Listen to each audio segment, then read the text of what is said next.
Okay guys, Impact Wrestling. Let's make this clear. I don't think this is going to be a very long video, but I want to say this ahead of time. This show, as you see from the title of this video, this is about storytelling. That's it. This was not about the matches. Many of them were just mediocre to standard matches, and even though you may like them and there's no problem with that, and I didn't have a problem with many of the matches, this was not about the matches. This was about the storytelling and the vignettes, as well as for the video packages, which I'll get to in a minute.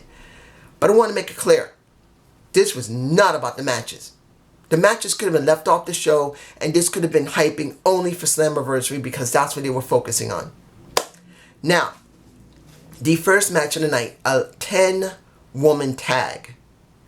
The only people that were not there was Dana Purrazzo, Jordan Grace, which is understandable, they got their own separate match, and the Madison Rayne, who is on commentary, who I wish, guys, I know you don't care about Madison Rayne, I understand that, but she's working with her freaking husband, which we already know that's her freaking husband. They're acting like they're not together, which is stupid, because they've already done multiple videos on Impact.YouTube, well, I know that's not the correct one, you got YouTube, with them talking together, saying they're married, and instead of just doing a stupid, simple storyline where they both work together, they're doing this, which I find to be very annoying.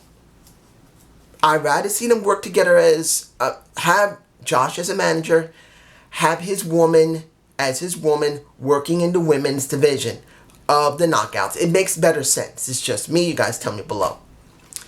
But this was not. I know people are going to say this was a great match and that Havoc looked like a beast. Of course she's going to look like a beast. She's the biggest woman there. Did I think every woman did all right job? Yes, they did. But there was so many damn spots. This is a thing I really believe that wrestling should stop. When there's going to be a pay-per-view or some type of special event, having everyone that's going to be involved in that special event to a certain extent have spots, have their moment to shine, is dumb. It's dumb. You know why? It doesn't get anyone over. You could say that Susie got over because she beat Kimberly. No. I don't see it. You can say Kylie Ray got over because she was the one that super kicked everybody. No.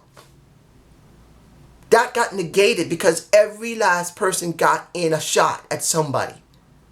If there was no shots getting in, if it was a standard match and the heels lost and the faces won, and yes, you could have Kylie Ray at the end of it shine, or you could have a Su Yung or Susie shine. I kind of wish they would show more of Su Yung because I do miss her. You could have the Havoc shine or Navarra shine at the end of the match, but have one person shine, not let everyone get a damn shot in. It's dumb. I'm not talking about defense. I'm talking about their moment to charge at somebody and get their signature move in. That's what I'm talking about. I don't agree with it, but this is what you got. Now, we have the Deaners versus the... I gotta say this. The match itself was good. But at the end was the most important thing because you got XXL with Larry D destroying, along with Ace and Romero, the Deaners. They just got sick and tired of losing.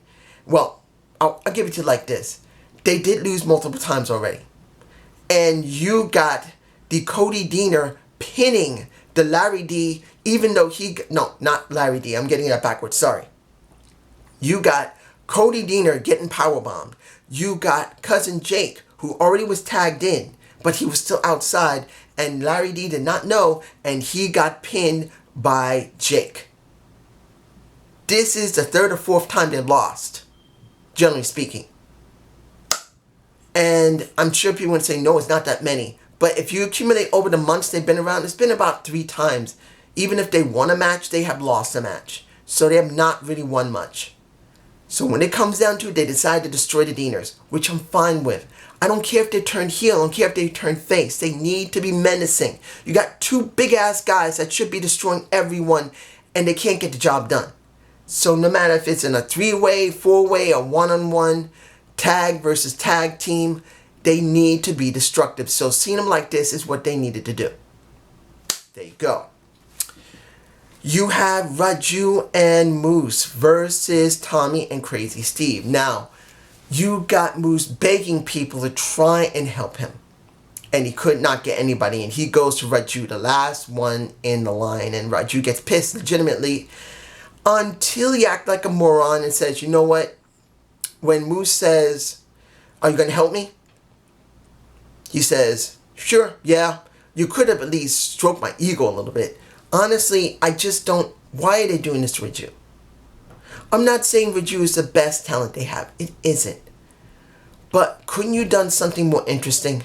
Couldn't you give him more of a stronger character than someone who's cocky and acts stupid after a certain amount of time? It's like he's never left the Dempsey Hit Squad. It's like he hasn't grown a bit.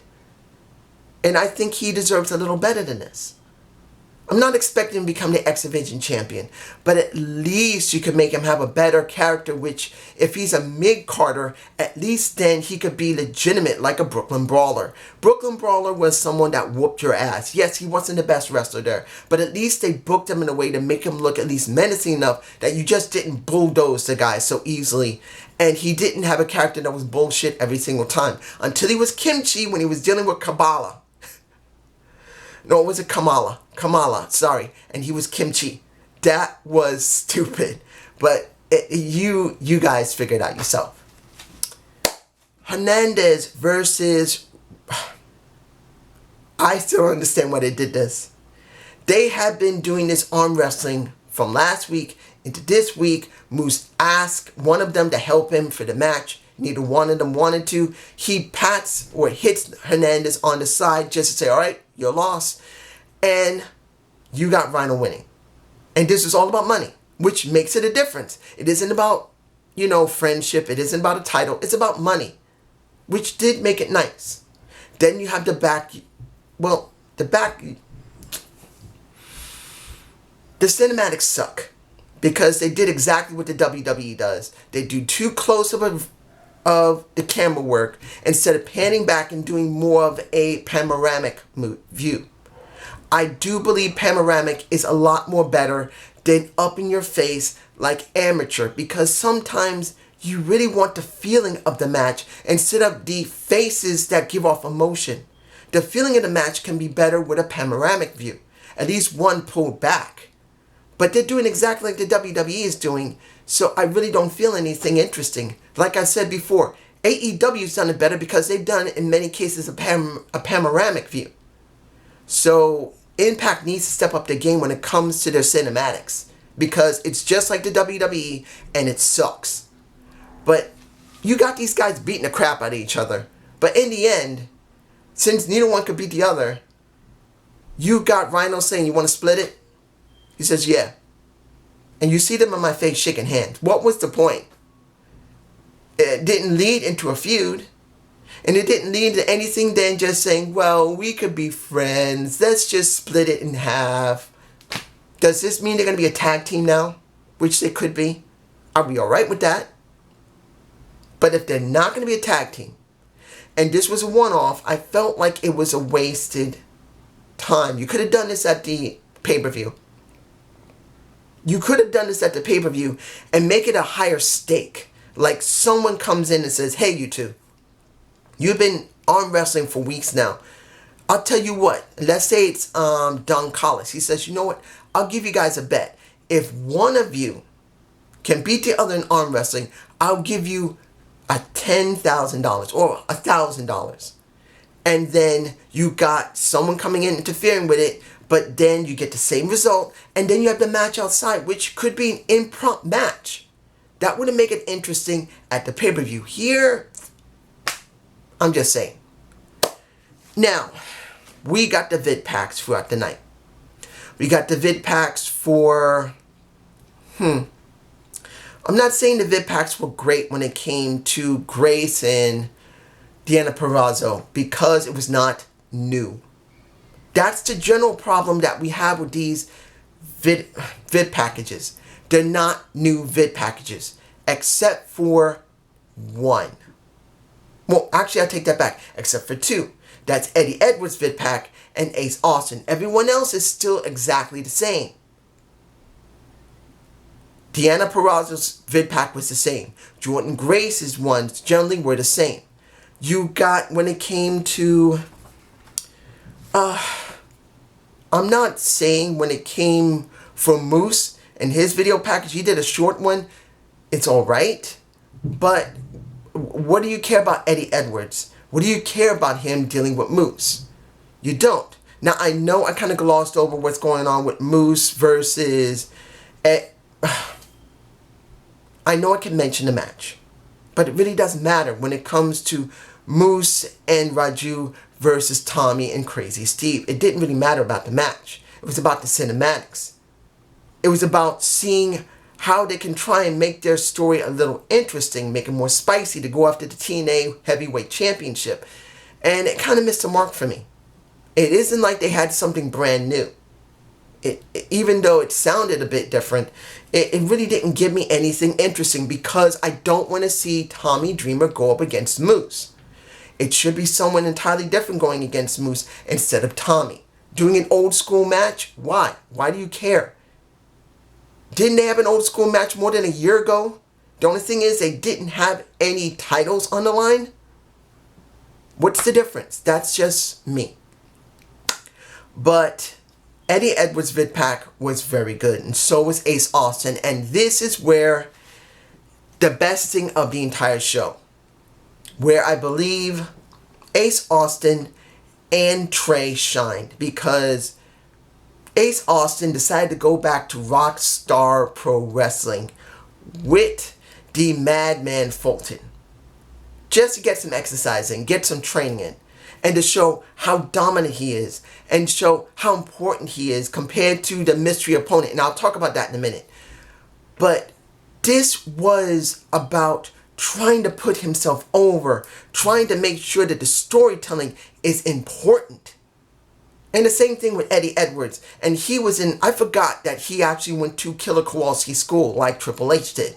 He actually went to Killer Kowalski's school. So he's not a badly trained pro wrestler. He's actually a very well-trained pro wrestler. But this felt more about trying to put Trey and Ace Austin over, which was the wisest thing to do. They're the youngest guys there because you don't know who the mystery opponent is other than Eddie Edwards. So the fight they had, well, once Trey and Wentz realized they're at Rockstar Pro Wrestling, they went over there. Trey went after Ace Austin, and Wentz distracted a Madman Fulton. And this was all about Trey and all about the Ace Austin and their fight. It was wisely done. I have no problem with it. In the end, no one really got the edge because Trey had Wentz backing him up with a barbed wire wrapped chair. And even though you got Ace with Madman Fulton, he was no match against a barbed wire chair. He wasn't. So they backed off. So I will say that the last cinematics of the show, even though it's still in the style that's now being copied by the WWE, was semi-alright. I do not agree with it. I still believe a panoramic view would be better for them. A change-up, a wide angle view, panoramic view, very few times moving in and out on the faces. I really do believe that that's the wisest thing to do. So, how do I feel about the mystery opponent? I gotta say this now. I know many people think it's EC3. But to be honest, I don't think it will be. I think it's going to be Eli. Eric Young. He's got the right shape of his body. He's got the right hand size. I can be wrong. I'm sure I could be wrong. And maybe I am. But when it comes down to it, guys, and I know a lot of people are not going to believe this or not to hear it. EC3, if you're going to be honest about this, he is not coming back to Impact Wrestling. You know why? What does he have there? Nothing. He has gone through every title and has done every feud. Him coming back after being away for a couple of years does not mean it will be good for him. He'll have no one to really have a dealings with. Who is he going to be dealing with? Moose? For the TNA title? What? Eddie Edwards? Ace Austin, Trey, you actually think that's going to be right for a EC3? No. You have to put over an Ace Austin. You have to put over a Trey. Because you have no one else in your divisions. You only got those people. Next, he's going to go up against Willie Mack, Red Jew. There's no one there right now. Now, maybe after the situation with the pandemic is over and they start hiring even more people next to the people that's going to probably do the aces and eights angle if they're actually crazy enough to go there, because it looks like they are going to go there, it would make sense. But now, he's going to AEW. And it would be the wisest thing for him to do. And I know people want to say, no, he has to go to Impact. No. EC3 must go to AEW because AEW, they do need him. He has a character that could actually be compelling. He's got star power. We know he does. He's one of the few people other than WWE next to a Drew Galloway before he went back that gives off the feeling of star power. If this was Drew Galloway, I would say he would go to AEW as well, because when it comes to Impact, there's nothing really there right now. They have to sign in new people, which they are. And then they have to build these people. Remember, I'm actually going past where I thought it was going to go. I got to make this clear to you guys, because you're not going to listen. And I'm going to try and get you to understand. And hopefully you'll listen, because you're not going to. Because you're too damn stubborn, which is not much better than myself. And I'm not putting you guys down. I'm just saying it. But as the guy you're watching the video of, I'm being honest here. If 5 new people come in, even if one of them was EC3, do you actually believe they're going to book EC3 right along with those other 4 guys? No, they won't. Unless they're going all into aces and eights, and then they're going to have to figure out how to book aces and eights with everybody in it. They're going to be individually booked. Do you actually believe they're going to book them right? No. And I'm making it clear right now. It would be ridiculous for EC3 to come to... It would be ridiculous for him to come to Impact knowing full well that's going to be at least 4 or 5 new guys there. Maybe even 6. Who knows how many people are coming to Impact. And then knowing that it's Gail Kim who's booking and writing. It's Scott Damal. You got Don Callis. And anyone else on that writing team that you know for a fact can't write that well with multiple storylines. They can't. They can do maybe 1 or 2. They don't write very well for everyone. Because if they did, they would have booked Rich Swann better with Sami Callihan, who Sami, remember, I'm saying it clearly, what is Sami doing? He's working in the tag division, going against the North with Ken Shamrock, doing nothing. Get in your heads. Sami Callihan, who is the hottest person on Impact. Take away from Tessa. He was the hottest one for more than 2 years. 2 years. And where is he now? In the freaking tag division that has no tag division. Going to possibly get the titles, which he could probably not get them. And this is all about Shamrock fighting with Sami because they have nothing for him to do. They have him floating like I repeat again, Killer Cross. So think about this, guys. Do not make EC3 come. Hopefully it's Eli, because Eli will have a better time because he can go into any character. Even if he floats, he's interesting. It's better that way. I'm not saying it's great, but it's better. But it's just me. Have a good day. Have a good night, and watch for my Fight of a Fallen review of AEW. Peace.